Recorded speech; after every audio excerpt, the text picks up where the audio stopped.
Okay, let's jump into it now. Let's get into our first fundamental, and that is grip. Okay, so with grip, we start any teaching, any motor neuron, teaching with an objective-based approach. Because we have to have the objectives of what we're trying to have our result be, all right? Because we can get really caught up in the next layer of like specific techniques, and the problem with that is everyone has a lot of different physiology.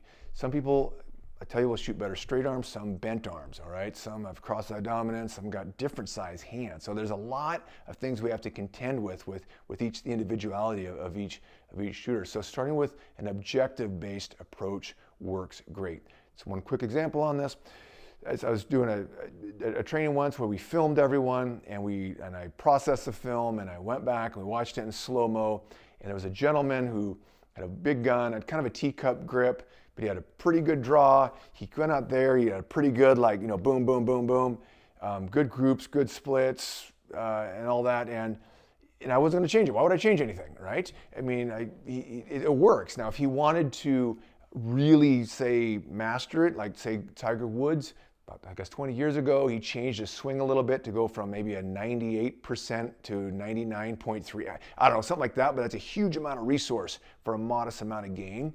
So if we think about an objective-based approach to all our mechanics, then it allows us a little bit more spaciousness and flexibility to solve problems, to do push-pull twist to get them there.